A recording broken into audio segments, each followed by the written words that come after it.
So our next topic in gastroenterology is global malabsorption. Global malabsorption मतलब यहाँ पे carbohydrate, fat, protein तीनों चीज़ों का डिफेक्टिव एब्जॉर्प्शन होगा. ग्लोबल malabsorption में फैट, कार्बोहाइड्रेट, प्रोटीन तीनों चीज़ों का डिफेक्टिव एब्जॉर्प्शन होता है. That's why this is known as global malabsorption. ठीक है. इसमें जो फैट है वो सबसे इम्पॉर्टेंट है. Fat is the most sensitive and specific nutrient affected. ठीक है. And fat is also the most energy dense nutrient. Fat सबसे ज़्यादा सेंसिटिव है और सबसे ज़्यादा स्पेसिफिक है. And it is the most energy dense nutrient. Fat सबसे ज़्यादा सेंसिटिव और स्पेसिफिक है and it is the most energy dense nutrient. Global malabsorption में स्मॉल इंटेस्टाइनल म्यूकोजल डिसफंक्शन होता है. स्मॉल इंटेस्टाइनल म्यूकोजल डिसफंक्शन होता है. कॉजेज़ क्या है ग्लोबल मैल एब्जॉर्प्शन का? सीलियाक डिजीज़, विपिल डिजीज़ और tropical sprue. 3 reasons of global malabsorption: coeliac disease, Whipple disease और ट्रॉपिकल स्प्रू. इन तीनों में स्मॉल इंटेस्टाइनल म्यूकोजल डिसफंक्शन होता है. सीलियाक डिजीज़ क्या है? Coeliac disease is also known as coeliac sprue और ग्लूटेन सेंसिटिव एंटेरोपैथी और non tropical sprue. Tropical sprue एक चीज़ हो गया. ठीक है. Non tropical sprue is another name for coeliac disease. तो सीलियाक डिजीज़ का 3 नाम है. एक सीलियाक स्प्रू हो गया, या एक नॉन ट्रॉपिकल स्प्रू, या gluten sensitive enteropathy.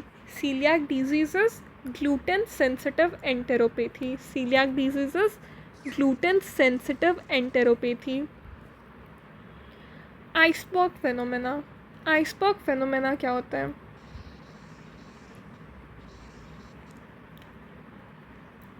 Coeliac disease जो है it shows iceberg phenomena. It means only 50% cases will come with the classical features. बाकी 50% में ऐसे क्लासिकल फीचर्स नहीं होंगे, इसलिए मिस्ड डायग्नोसिस ज़्यादा होगा. ठीक है. और फिजिशियन के अनअवेयरनेस के कारण भी जो डायग्नोसिस होता है वो मिस हो जाता है काफ़ी बार, इसलिए इट शोज़ आइसबर्ग फेनोमेना. ठीक है. मिस्ड डायग्नोसिस का 2 रीज़न है. एक तो जो 50% पेशेंट्स है बस वही क्लासिकल फीचर्स प्रेजेंट करेंगे, और इसलिए फिजिशियन का अनअवेयरनेस भी होता है जिसके कारण सीलियाक डिजीज़ का डायग्नोसिस ही मिस हो जाता है. Coeliac disease is strongly associated with HLA-DQ2 and DQ8. HLA-DQ2 and DQ8, these are the most important predisposition for celiac disease. DQ8 and DQ2. HLA, DQ2, DQ8 are the most important predisposition.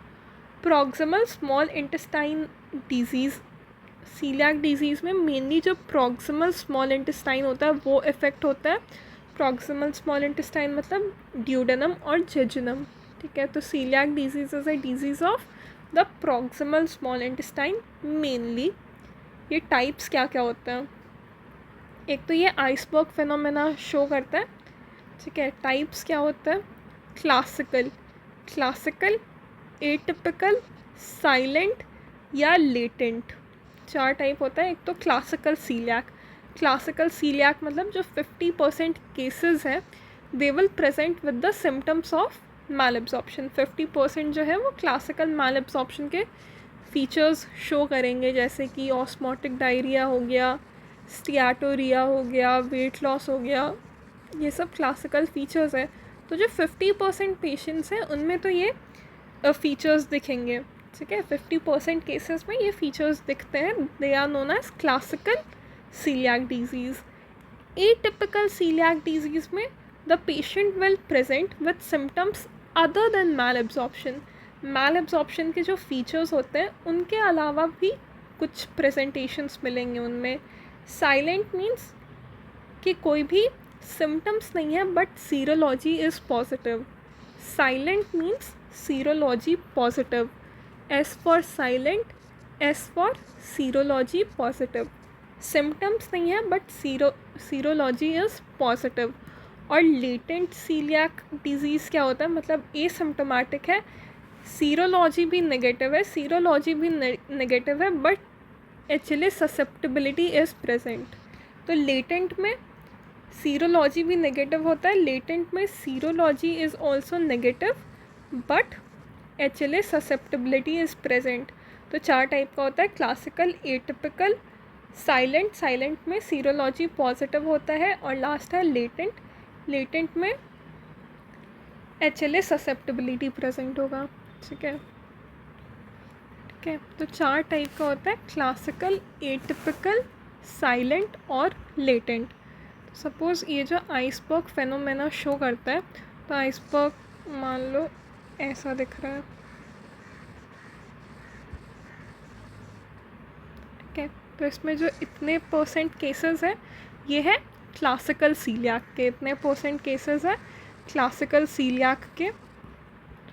इसके बाद ये जो है ये atypical coeliac हो गया, ठीक है। और इसमें इतना जो है ये साइलेंट सीलियाक है। फिर उसके बाद latent coeliac and then the healthy individuals. तो बस इतना परसेंट केसेस जो है वो क्लासिकल सीलियाक का है, ठीक है। बाकी एटिपिकल सीलियाक है, एटिपिकल सीलियाक के बाद साइलेंट सीलियाक मतलब सीरोलॉजी पॉजिटिव होगा, लेटेंट सीलियाक मतलब सीरोलॉजी नेगेटिव होगा पर एचएलए ससेप्टिबिलिटी प्रेजेंट होगा। और इसका पैथोफिजियोलॉजी क्या है, ठीक है। पैथोफिजियोलॉजी क्या है कि HLA DQ2 और DQ8, HLA DQ2 DQ8 susceptibility present होता है, DQ2 और DQ8 ससेप्टिबिलिटी प्रेजेंट होता है। Consumption of gluten containing food जैसे कि वीट, बार्ली, राई, ओट्स, ठीक है, it is triggered by gluten containing food like wheat, barley, rye and oats. Wheat, barley, rye, oats जैसे फूड खाने से ये ट्रिगर होता है, ठीक है। Wheat, barley, rye, oats, these are gluten containing food, that's why celiac disease is known as gluten sensitive enteropathy because it is triggered by the gluten containing food like wheat, barley, rye and oats, ठीक है। इसमें gluten proteins present होता है जैसे कि प्रोलामाइन हो गया और ग्लूटामाइन हो गया। तो जो प्रोलामाइन होता है this is the most toxic protein, prolamine is the most toxic protein. Prolamine में होता है gliadin, gliadin is the chief antigen of gluten. Gliadin polymeric IgA के साथ कंबाइन करता है, ठीक है, और डाइमर बनाता है। ग्लियाडन और पॉलीमरिक IgA कंबाइन करता है, gliadin is the chief antigen of gluten. और पॉलीमरिक IgA जो है वो माल्ट से प्रोड्यूस होता है और ये डाइमर बनाता है। ये जो डाइमर है इसका डीएमिडेशन होता है, ये डाइमर बनाता है, इसका डीएमिडेशन होता है इंटेस्टाइनल एपिथेलियम में। और डीएमिडेशन कौन करवाता है, टिश्यू ट्रांसग्लूटामिनेज, टिश्यू ट्रांसग्लूटामिनेज डीएमिडेशन करवाता है, ठीक है। तो उससे डीएमिडेटेड ग्लूटामिन डाइपेप्टाइड बनेगा, डीएमिडेटेड ग्लूटामिन डाइपेप्टाइड बनता है जो कि टी सेल्स का एक्टिवेट करेगा जिसके कारण फिर म्यूकोजल डैमेज होता है। और ये जो मोनोमेरिक, यहाँ पे हम पॉलीमरिक IgA का बात कर रहे हैं, पॉलीमरिक IgA माल्ट से प्रोड्यूस होता है। जो मोनोमरिक IgA होता है, मोनोमरिक जो होता है वो बोन मैरो से प्रोड्यूस होता है। इसका पैथोजेनेसिस क्या होता है कि ये किन पेशेंट्स में होगा, which are susceptible to HLA DQ2 DQ8, ठीक है। और it is triggered by the consumption of gluten containing food like wheat, barley, rye and oats, ठीक है। Wheat, barley, rye and oats, इसमें प्रोटीन प्रेजेंट होता है कौन सा, prolamin. Prolamin is the most toxin और ग्लूटामिन भी प्रेजेंट होता है, प्रोलामिन सबसे टॉक्सिक होता है। उसके बाद इसमें ग्लियाडन प्रेजेंट होता है, gliadin is the chief antigen of gluten, gliadin is the chief antigen of gluten. ये जो ग्लियाडन है ये पॉलीमरिक IgA के साथ कंबाइन करता है, ग्लियाडन जो है पॉलीमरिक IgA के साथ कंबाइन करता है। ये पॉलीमरिक IgA प्रोड्यूस कहाँ से होता है, माल्ट से प्रोड्यूस होता है। ग्लियाडन और पॉलीमरिक IgA का जो डाइमर होता है उसका डीएमिडेशन होता है, ठीक है। कौन करवाता है डीएमिडेशन? टिश्यू ट्रांसग्लूटामिनेज। टिश्यू ट्रांसग्लूटामिनेज जो है वो डीएमिडेशन करवाता है। उसके बाद डीएमिडेटेड ग्लूटामिन पेप्टाइड बनता है। डीएमिडेटेड ग्लूटामिन पेप्टाइड बनता है जो कि टी सेल्स का एक्टिवेट करता है और उसके कारण फिर म्यूकोजल डैमेज होता है। So coeliac disease is triggered by the gluten containing food like wheat, barley, rye, oats. इसमें प्रोटीन प्रेजेंट होता है prolamin, which is the most toxic protein, prolamin, ठीक है। और फिर ग्लियाडिन जो होता है वो चीफ एंटीजन होता है ग्लूटेन का। ग्लियाडिन रिएक्ट करता है पॉलीमरिक आईजीए से, डाइमर बनाता है। टिश्यू ट्रांसग्लूटामिनेज जो है वो इसका डीएमिडेशन करवाता है। कहाँ पे? इंटेस्टाइनल एपिथीलियम में। फिर जो डीएमिडेटेड ग्लूटामिन डाइपेप्टाइड होता है, डीएमिडेटेड ग्लूटामिन डाइपेप्टाइड जो होता है वो टी सेल्स का एक्टिवेट करवाता है और फिर सीलियाक डिजीज़ होता है, ठीक है। तो व्हीट, बार्ली, राई, ओट्स के कंजप्शन के कारण prolamin is the most toxic protein. Gliadin chief antigen reacts with polymeric IgA. Tissue transglutaminase deamidation करवाता है। डीएमिडेशन कहाँ पे होता है? इंटेस्टाइनल एपिथीलियम में, ठीक है। उसके बाद जो डीएमिडेटेड ग्लूटामिन डाइपेप्टाइड होता है, डीएमिडेटेड ग्लूटामिन डाइपेप्टाइड जो होता है वो टी सेल्स का एक्टिवेट करता है। टी सेल्स का एक्टिवेट कौन करता है? Deamidated glutamine dipeptide activates the T cells, जिससे म्यूकोजल डैमेज होता है। ये जो पॉलीमरिक आईजीए है ये प्रोड्यूस कहाँ से होता है? मार्ट से। जो मोनोमेरिक आईजीए होता है वो बोन मैरो में प्रोड्यूस होता है, ठीक है। और सीलियाक डिजीज़ जो है वो प्रॉक्सिमल स्मॉल इंटेस्टाइन का डिजीज़ है। तो यहाँ पे डिस्टल स्मॉल इंटेस्टाइन नहीं इफ़ेक्ट होता है। तो अगर डिस्टल स्मॉल इंटेस्टाइन इफ़ेक्ट नहीं होगा तो यहाँ पे vitamin B12, magnesium, bile acid absorb होते हैं, सही से एब्जॉर्ब होते हैं। Their deficiencies are not typical in coeliac disease, क्योंकि coeliac disease proximal small intestine का डिजीज़ है और ये जो vitamin B12, magnesium, bile acids है ये डिस्टल स्मॉल इंटेस्टाइन में एब्जॉर्ब होते हैं। डिज़ीज़ प्रोग्रेशन, तो ये जो सीलियाक डिजीज़ है वो ग्लूटेन कंटेनिंग फूड के कारण ट्रिगर होता है। तो इसका ट्रीटमेंट क्या है कि अगर gluten free diet gluten free diet देने पे जो 90% लोग हैं वो नॉर्मल हो जाते हैं। 90% revert to normalcy in 3 weeks. Clinically वो 3 वीक्स में नॉर्मल हो जाएगा और हिस्टोलॉजिकली 6 वीक्स में नॉर्मल हो जाएंगे। ग्लूटेन फ्री डाइट देने पे जो 90% पीपल है वो नॉर्मल हो जाता है। 3 वीक्स में क्लिनिकली नॉर्मल हो जाएंगे, 6 वीक्स में हिस्टोलॉजिकली भी नॉर्मल हो जाएंगे। और जो 10% केसेस हैं वो कोई भी इम्प्रूवमेंट शो नहीं करते हैं। So that is known as refractory coeliac disease. Refractory coeliac disease का ट्रीटमेंट क्या है? स्टेरॉइड्स है, ठीक है। तो ग्लूटेन फ्री डाइट देने पे 90% लोग जो है वो नॉर्मल हो जाते हैं। 3 वीक्स में क्लिनिकली नॉर्मल हो जाएंगे, हिस्टोलॉजिकली 6 वीक्स में नॉर्मल होते हैं। बाकी जो 10% लोग हैं वो कोई भी इम्प्रूवमेंट शो नहीं करते हैं। That is known as refractory coeliac disease. Refractory coeliac disease का ट्रीटमेंट क्या होता है? स्टेरॉइड्स। ग्लूटेन फ्री फूड देने पे 90% लोग नॉर्मल हो जाते हैं। 10% जो नॉर्मल नहीं होते they are known as refractory coeliac disease. Refractory coeliac disease का ट्रीटमेंट क्या है? तो स्टेरॉइड्स है treatment. Then clinical features. Classical features क्या है? क्लासिकल या टिपिकल सीलियाक में क्या क्या फीचर्स मिलेगा? तो ऑस्मोटिक डायरिया मिलेगा। This is the most consistent feature of malabsorption, osmotic diarrhoea. Osmotic diarrhoea के अलावा एब्डोमिनल डिस्टेंशन होता है, ठीक है। प्रोटीन का एब्जॉर्प्शन नहीं होता तो उसके कारण फाउल स्मेलिंग स्टूल होता है। वेट लॉस भी प्रेजेंट होता है। IBS लाइक सिम्टम्स प्रेजेंट होता है 30% पीपल में। तो ऑस्मोटिक डायरिया होता है, तो फाउल स्मेलिंग स्टूल मिलेगा, एब्डोमिनल डिस्टेंशन होता है, वेट लॉस होता है और सिम्टम्स ऑफ IBS प्रेजेंट होते हैं। क्लासिकल या टिपिकल सीलियाक में ऑस्मोटिक डायरिया होगा, एब्डोमिनल डिस्टेंशन मिलता है। क्लासिकल सीलियाक में ऑस्मोटिक डायरिया होगा, फाउल स्मेलिंग स्टूल होगा, वेट लॉस प्रेजेंट होता है, सिम्टम्स ऑफ IBS होते हैं, ठीक है। Atypical coeliac. एटिपिकल सीलियाक में शॉर्ट स्टैचर होगा, फेलियर टू थ्राइव होगा। ये बच्चों में मिलेगा। बच्चों में शॉर्ट स्टैचर और फेलियर टू थ्राइव मिलता है। विटामिन D और कैल्शियम का भी डिफिशियंसी होगा। विटामिन D और कैल्शियम का मैल एब्जॉर्प्शन होगा। तो उसके कारण बोन पेन, फ्रैक्चर्स, ऑस्टोपीनिया मिलेगा। विटामिन डी और कैल्शियम के कम एब्जॉर्प्शन के कारण ऑस्टोपीनिया और फ्रैक्चर मिलता है। विटामिन ई के कम होने के कारण एटाक्सिया और पेरिफेरल न्यूरोपैथी मिलता है, और इसमें आयरन डिफिशिएंसी अनीमिया भी मिलता है। एटिपिकल सीलियाक जो होता है, ठीक है, एटिपिकल सीलियाक में क्या क्या फीचर्स मिलेंगे? इसमें कौन सा अनीमिया मिलता है? आयरन डिफिशिएंसी अनीमिया मिलता है। विटामिन डी और कैल्शियम के डिफिशिएंसी के कारण ऑस्टोपीनिया मिलेगा, फ्रैक्चर्स मिलेगा। बच्चों में फेलियर टू थ्राइव मिलता है, शॉर्ट स्टैचर मिलता है।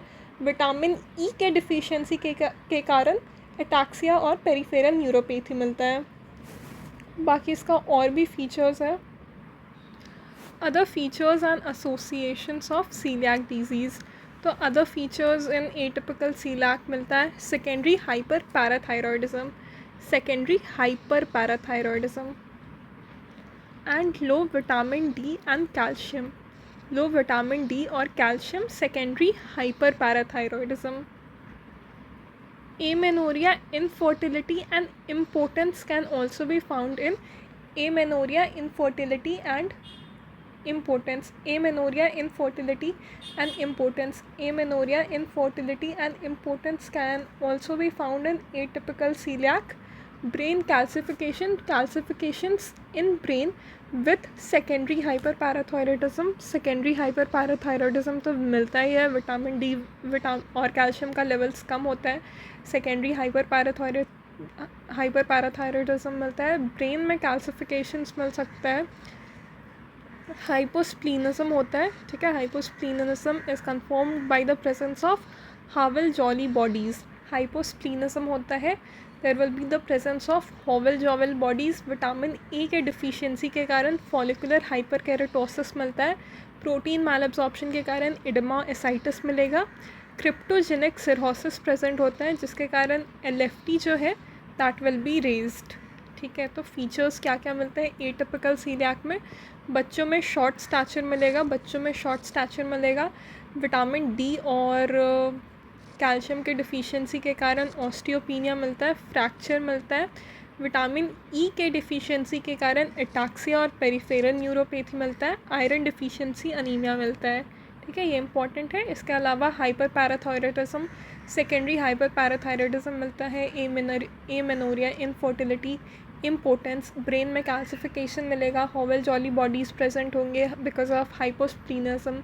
विटामिन ए के डिफिशिएंसी के कारण फॉलिकुलर हाइपरकेरेटोसिस प्रेजेंट होगा। प्रोटीन मैलअब्जॉर्प्शन के कारण इडेमा और एसाइटिस होगा। क्रिप्टोजेनिक सिरहोसिस प्रेजेंट होता है, क्रिप्टोजेनिक सिरहोसिस प्रेजेंट होता है, जो एलएफटी होगा that will be raised.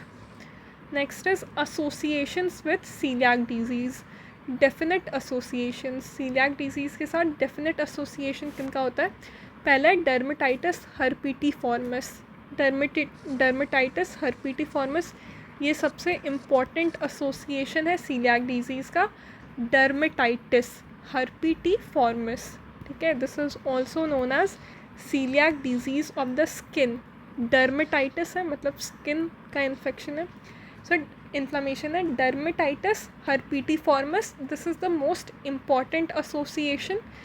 Dermatitis herpetiformis में क्या क्या मिलेगा? Papulo vesicular lesions on the extensor surface, ठीक है, papulo vesicular lesions on the extensor surface and granular IgA deposits in the dermoepidermal junction. dermoepidermal junction में granular IgA deposition होता है। granular IgA deposition कहाँ पे मिलेगा? dermoepidermal junction में। dermoepidermal junction में granular IgA deposition होता है। डर्मेटाइटिस हर्पिटिफॉर्मिस जो है ये सबसे इम्पॉर्टेंट फीचर है। पैपुलोवेसिकुलर लीशंस मिलते हैं कहाँ पे? एक्सटेंसर सरफेस पे, ठीक है, और जो डर्मो एपिडर्मल जंक्शन है वहाँ पे ग्रैन्युलर IgA डिपोजिट्स मिलेगा। डर्मो एपिडर्मल जंक्शंस में ग्रैन्युलर IgA डिपोजिट प्रेजेंट होता है। डर्मेटाइटिस हर्पिटिफॉर्मिस सबसे इम्पॉर्टेंट है, यहाँ पे पैपुलोवेसिकुलर लीशंस मिलते हैं on the external surface. Granular IgA deposits मिलता है कहाँ पे? डर्मो एपिडर्मल जंक्शन में। उसके अलावा it is associated with Down's syndrome. Coeliac disease is associated with Down's syndrome, type 1 diabetes mellitus, IgA nephropathy, IgA deficiency, Down syndrome, type 1 diabetes mellitus, IgA nephropathy, IgA deficiency, hypersensitivity pneumonitis, bird's fancier lung, lymphocytic colitis and cerebral calcifications with epilepsy. ठीक है, definite association में सबसे important तो dermatitis हर्पीटिफॉर्मिस है। इसके अलावा Down syndrome, type 1 diabetes, IgA nephropathy, IgA deficiency, bird fancier lung, hypersensitivity pneumonitis, lymphocytic colitis, cerebral calcifications. Probable associations में we have cryptogenic transaminitis या cryptogenic cirrhosis, idiopathic short stature, refractory iron deficiency anemia और cerebellar ataxia. ठीक है, cryptogenic ट्रांसएमिनाइटिस या cryptogenic cirrhosis मिलता है, idiopathic short stature present होगा, refractory iron deficiency anaemia और सेरिबेल्लार एटैक्सिया. तो प्रोबेबल एसोसिएशंस में we have cryptogenic cirrhosis, idiopathic short stature, refractory iron deficiency anaemia and cerebellar ataxia. ठीक है, नाउ डायग्नोसिस. तो इसका जो डायग्नोसिस होता है इसमें हम सीरोलॉजी प्लस बायोप्सी दोनों करते हैं. सीरोलॉजी में 4 एंटीबॉडीज़ है. सबसे इम्पॉर्टेंट तो एंटी TTG हो गया. Anti TTG stands for tissue transglutaminase. ठीक है, टिश्यू ट्रांसग्लूटामिनेज जो था वो क्या करता था, जो डाइमर फॉर्म हुआ था उसका डीएमिटेशन करवाता था इंटेस्टाइनल एपिथीलियम में. तो टिश्यू ट्रांसग्लूटामिनेज क्या करवाता था, gliadin which is the chief antigen of gluten. ठीक है, और पॉलीमरिक IgA जो कि माल्ट में प्रोड्यूस होता है, माल्ट से प्रोड्यूस होता है, इसका डाइमर बनता है. ठीक है, अब इस डाइमर का वो डीएमिटेशन करवाता है कहाँ पे, इंटेस्टाइनल एपिथीलियम में. ठीक है, कौन करवाता है, टिश्यू ट्रांसग्लूटामिनेज. टिश्यू ट्रांसग्लूटामिनेज क्या करवाता है, gliadin which is the chief antigen of gluten और पॉलीमरिक IgA जो कि माल्ट से प्रोड्यूस होता है, उसका जो डाइमर बनता है उसका डीएमिटेशन करवाता है स्मॉल इंटेस्टाइनल एपिथीलियम में. ठीक है, टिश्यू ट्रांसग्लूटामिनेज. तो यहाँ पे एंटी TTG प्रेजेंट होता है जो कि किस टाइप का होता है, IgA टाइप का होता है. This is most important for diagnosis. इसका स्पेसिफिसिटी सबसे ज़्यादा है, 98% स्पेसिफिक है. ठीक है, और 92% सेंसिटिव है. 98% स्पेसिफिक है और 92%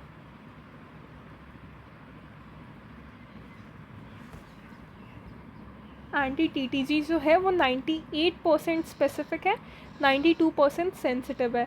एंटी TTG किस टाइप का है, IgA टाइप का है. ये सबसे इम्पॉर्टेंट है डायग्नोसिस के लिए, सबसे इम्पॉर्टेंट है एंटी TTG. ठीक है, और ये 98% स्पेसिफिक होता है. Second is anti endomysial antibody. Anti endomysial antibody जो है ये भी IgA टाइप का है. और एंटी एंडोमाइसियल एंटीबॉडी कैसे करते हैं, it is done by indirect immunofluorescence. Indirect immunofluorescence से क्या करता है, anti endomysial antibody. Anti endomysial antibody किस टाइप का होता है, IgA टाइप का होता है and it is done by indirect immunofluorescence. इसका सेंस ये 99% स्पेसिफिक है. ये 99% स्पेसिफिक है और 73% सेंसिटिव है. इसका जो सेंसिटिविटी होता है वो पुअर होता है, पुअर सेंसिटिविटी, बट जो स्पेसिफिसिटी है that is 90%. But anti endomysial antibody का एक डिसएडवांटेज है क्या, कि इसका सब्जेक्टिव इंटरप्रिटेशन होता है and it is a cumbersome process. ठीक है, तो पहला और सबसे इम्पॉर्टेंट सीरोलॉजी में क्या था, एंटी TTG. ठीक है, एंटी TTG IgA टाइप का था, ये 98% स्पेसिफिक होता है. दूसरा है एंटी एंडोमाइसियल एंटीबॉडी. इसको कैसे करते हैं, इनडायरेक्ट इम्यूनोफ्लोरेसेंस से. ये 99% स्पेसिफिक होता है, बट इसका डिसएडवांटेज है. डिसएडवांटेज क्या है कि ये कम्बोसम प्रोसेस है और सब्जेक्टिव है. ठीक है, next is anti deamidated glutamine dipeptide. Anti deamidated glutamine dipeptide, deaminated glutamine dipeptide. ठीक है, और ये किस टाइप का होता है, anti deaminated glutamine dipeptide IgG type का होता है. ठीक है, and it is done in patients with IgA deficiency. The IgA deficiency, IgA nephropathy, these were the definite associations of celiac disease. IgA deficiency, IgA nephropathy, type 1 diabetes mellitus, Down syndrome, dermatitis herpetiformis, these are the definite associations of celiac disease. ठीक है, और anti deaminated glutamine dipeptide कहाँ पे करते हैं? उन patients में which have IgA deficiency. क्यों? क्योंकि ये IgG टाइप का होता है. डीएमिनेटेड ग्लूटामिन डाइपेप्टाइड जो होता है वो IgG टाइप का होता है. इसमें क्या होता है? ये होता है क्या है, जैसे बताया था, जो ग्लियाडिन है, ग्लियाडिन किससे कंबाइन करता है? पॉलीमरिक IgA से. पॉलीमरिक IgA जो होता है वो कहाँ पे प्रोड्यूस होता है? माल्ट से प्रोड्यूस होता है. ठीक है, और जो ग्लियाडिन है वो क्या है? Gliadin is the chief antigen of gluten. Chief antigen क्या है? ग्लियाडिन है. ठीक है, तो ग्लियाडिन और पॉलीमरिक IgA जो है वो डाइमर बनाता है. ठीक है, ये जो डाइमर है टिश्यू ट्रांसग्लूटामिनेज जो है इसका डीएमिडेशन करवाता है. कहाँ पे डीएमिडेशन करवाता है? स्मॉल इंटेस्टाइनल एपिथेलियम में. ठीक है, तो इससे जो डीएमिडेटेड ग्लूटामिन डाइपेप्टाइड जो होता है, डीएमिडेटेड ग्लूटामिन डाइपेप्टाइड होता है, और ये डीएमिनेटेड ग्लूटामिन डाइपेप्टाइड जो होता है वो टी सेल्स को एक्टिवेट करता है. तो इसके अगेंस्ट एंटीबॉडी प्रेजेंट होगा. So that is anti deaminated glutamine dipeptide. And last is anti gliadin. Gliadin क्या था? It is the chief antigen, but इसका लो सेंसिटिविटी और स्पेसिफिसिटी होता है और ये अब ऑब्सोलीट है. सबसे इम्पॉर्टेंट क्या है? Anti TTG. Anti TTG anti endomysial antibody IgA type का होता है. अगर किसी पेशेंट में IgA का डिफिशियंसी होता है तो उसमें हम एंटी डीएमिनेटेड ग्लूटामिन डाइपेप्टाइड करते हैं. एंटी ग्लियाडिन भी है but that is obsolete now. Biopsy में, ठीक है, findings which are localised to the mucosa. यहाँ पे सीलियाक डिजीज़ में बायोप्सी में क्या क्या मिलेगा? Total villous atrophy. Villous atrophy crypt का हाइपरप्लेशिया होता है. Total villous atrophy, crypt hyperplasia. Mucosal thickness normal रहता है और लिम्फोसाइट इनफिल्ट्रेट्स होता है लामिना प्रोप्रिया में. लिम्फोसाइटिक इनफिल्ट्रेट होता है लामिना प्रोप्रिया में. ये चार जो है ये मार्श स्कोर है. मार्श स्कोर में पहला क्या है? Total villous atrophy. Total villous atrophy, फिर क्रिप्ट हाइपरप्लेशिया, म्यूकोजल थिकनेस जो है वो नॉर्मल होगा और lymphocyte infiltrate in the lamina propria. These are the 4 Marsh score. Total villous atrophy, crypt hyperplasia, mucosal thickness जो होता है वो नॉर्मल होता है और lymphocyte infiltrate in the lamina propria. ठीक है, ये सब 4 मार्श स्कोर है. फिर एक नॉन स्पेसिफिक फाइंडिंग भी होता है, that is the vascular degeneration of the surface epithelium. Vascular degeneration of the surface epithelium. Non specific finding क्या मिलता है? Vascular degeneration of the surface epithelium. 4 Marsh score था. Total villous atrophy, total villous atrophy मिलता है. Crypt hyperplasia मिलता है. Lymphocyte infiltrate in the lamina propria और जो म्यूकोजल थिकनेस होता है वो नॉर्मल होता है. तो इसका जो डायग्नोसिस है वो दोनों, उसके लिए दोनों ज़रूरी है, सीरोलॉजी और बायोप्सी. अगर सीरोलॉजी बायोप्सी दोनों पॉजिटिव है मतलब सीलियाक डिजीज़ पक्का है. अगर दोनों नेगेटिव है, ठीक है, मतलब सीलियाक डिजीज़ नहीं है बट जो फीचर्स हैं वो सीलियाक डिजीज़ को सजेस्ट कर रहे हैं, तो फिर उस केस में हम HLA DQ2 और DQ8 देख लेंगे. ठीक है, अगर बायोप्सी भी नेगेटिव है, सीरोलॉजी भी नेगेटिव है, तो फिर शायद वो लेटेंट केस हो सकता है. ठीक है, तो उसमें हम अगर फीचर्स कुछ मिल रहे हैं, ठीक है, तो फिर हम एंटी HLA DQ2 या DQ8 कर सकते हैं. अगर सीरोलॉजी पॉजिटिव है, बायोप्सी नेगेटिव है, तो फिर रिपीट करना है बायोप्सी को.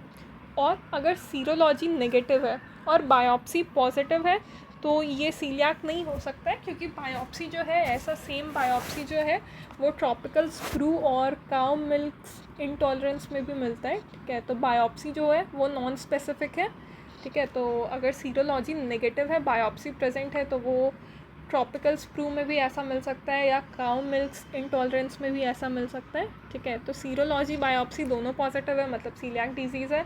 अगर सीरोलॉजी पॉजिटिव है बट बायोप्सी नेगेटिव है, ठीक है, मतलब बायोप्सी को रिपीट करना है। अगर दोनों ही नेगेटिव है तो सीलियाक डिजीज़ नहीं है, बट फिर भी HLA-DQ2 और DQ8 कर सकते हैं अगर कुछ वैसा फीचर्स है।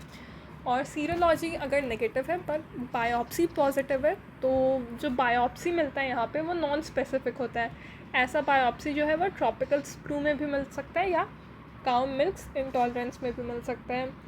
कॉम्प्लिकेशंस ऑफ सीलियाक डिजीज़, ठीक है, ये जो कॉम्प्लिकेशंस है ये रिफ्रैक्टरी सीलियाक डिजीज़ में मिलेंगे। रिफ्रैक्टरी सीलियाक डिजीज़ क्या था? जो ग्लूटेन फ्री डाइट देने के बाद भी ठीक ना हो, that is refractory coeliac disease.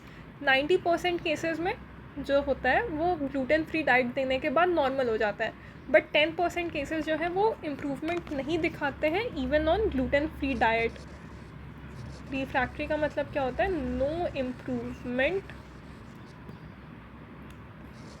On gluten free diet. और 10% केसेस जो होते हैं वो होते हैं रिफ्रैक्टरी के, ठीक है। तो जो रिफ्रैक्टरी सीलियाक डिजीज़ है वो एक प्री मैलिग्नेंट कंडीशन है। इसके कारण क्या क्या हो सकता है? मोस्ट कॉमन है enteropathy associated T cell lymphoma. Most common क्या है? Enteropathy associated T cell lymphoma. इसके अलावा स्मॉल इंटेस्टाइनल एडिनोकार्सिनोमा या ईसोफेजियल स्क्वामस सेल कार्सिनोमा भी मिल सकता है, ठीक है। तो रिफ्रैक्टरी सीलियाक डिजीज़ के कारण मोस्ट कॉमन क्या है? Enteropathy associated T cell lymphoma. Refractory coeliac disease जो है वो प्री मैलिग्नेंट कंडीशन है, मतलब ये कुछ मैलिग्नेंसीज में चेंज हो सकता है, जिसमें से मोस्ट कॉमन है enteropathy associated T cell lymphoma. इसके अलावा स्मॉल इंटेस्टाइनल एडिनोकार्सिनोमा हो सकता है या oesophageal squamous cell carcinoma. Small intestinal adenocarcinoma या ईसोफेजियस स्क्वामस सेल कार्सिनोमा।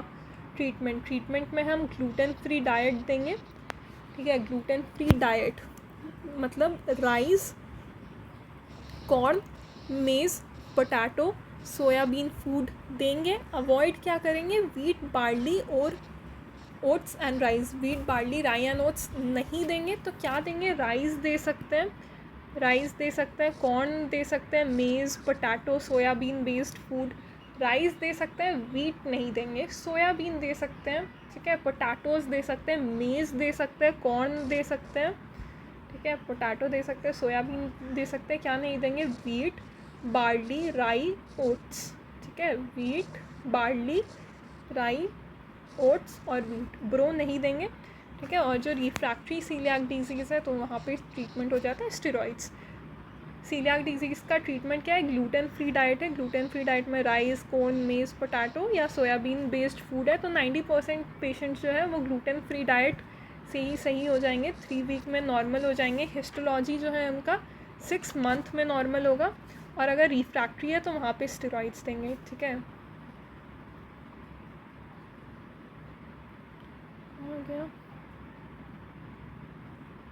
ठीक है। जो क्लिनिकली वो 3 वीक्स में इम्प्रूव होता है और हिस्टोलॉजी जो है वो 6 मंथ्स में इम्प्रूव होता है। क्लिनिकली 3 वीक्स में ही ठीक हो जाएंगे, मतलब लेस देन 1 मंथ, ठीक है। और हिस्टोलॉजिकली 6 मंथ्स में ठीक होंगे, ठीक है। 90% केसेस नॉर्मल हो जाएंगे क्लिनिकली 3 वीक्स में, हिस्टोलॉजिकली 6 मंथ्स में। और जो 10% पेशेंट्स हैं दैट इज़ रिफ्रैक्टरी केसेस जो हैं उनका ट्रीटमेंट होता है स्टेरॉइड्स।